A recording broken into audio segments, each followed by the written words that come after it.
So this video's got a pretty simple introduction to itself, but the main concept of this is doing the simple things brilliantly. It's something that was recommended to me as part of a new networking or network group that I've got that supports the business both with training, both me with development, etc. And the main comment was what separates really good recruitment, executive search, whatever job title we want to put on ourselves, what separates those companies. And it's doing the simple things brilliantly. So I had a discussion yesterday with, you've all been sent links out for the TRN. One of the discussions I was having with Gordon, who's the founder of the TRN, was and I was asking questions such as, what's the most successful company in the group, what makes them successful, and what advice would he give to us? So the piece of advice that he gave, that he said that separates a lot of the top firms, the fast growth firms, the companies that even he's seen that are on, fastest growing companies in the UK, fastest growing recruitment companies internationally, is one very simple thing. And it is the saying of do the simple things brilliantly.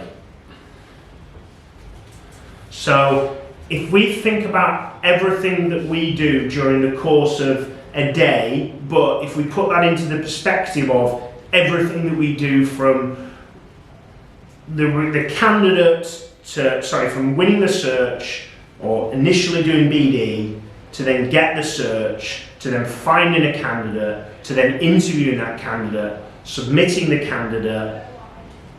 candidate feedback from interview, offer management, post-offer discussion. If we can do those things brilliantly, it's not about reinventing the wheel of recruitment, because the two main areas of any recruitment business is culture and then reputation, because it's measured on the people that we have coupled with the reputation of companies that we work with. Because if you go out there and you buy a car and go, I'm going to buy X car, I've got Callum's attention here, and then you decide that you're going to buy a whatever it is.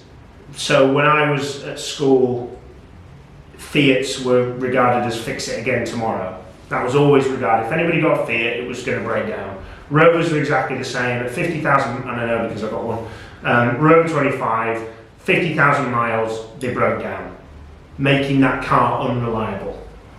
People who've obviously got Range Rover now, people who speak to me about it say, yeah, does it break down a lot? My God, yes, the answer to that question.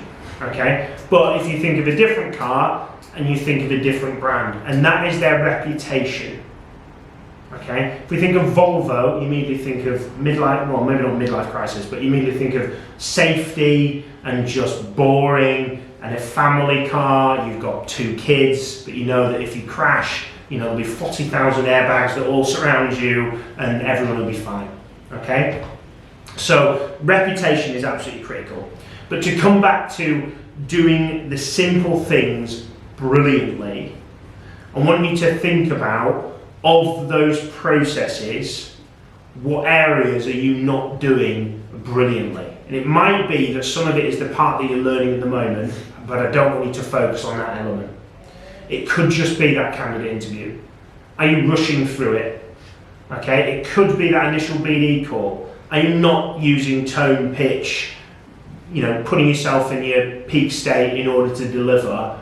What area could be the Ravi list? You end up kind of rushing through it because it's a difficult process to get through. What area of your day are you not doing, or the actions within your day, are you not doing the simple things brilliantly? So write a few things down now, and then what I want you to do is, next to what you've written, is to then say, okay, what would I need to action to make that? It might not be brilliant at that point, but for choice of better English, more brilliant. Or closer to brilliant. It could be something really, really simple, that when you pick up the phone for that candidate interview, you feel nervous.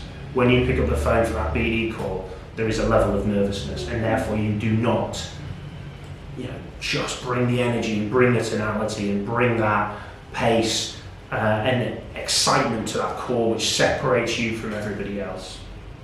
It could be that when you send a certain email, it's not, you're not using the templates that we have in email signatures, you're using your own thing and you're retyping it out. That's not brilliant. Brilliant would be using this email signature. So then next to that, write down what would be the result, or what would be the positive or the improvement action that would change that.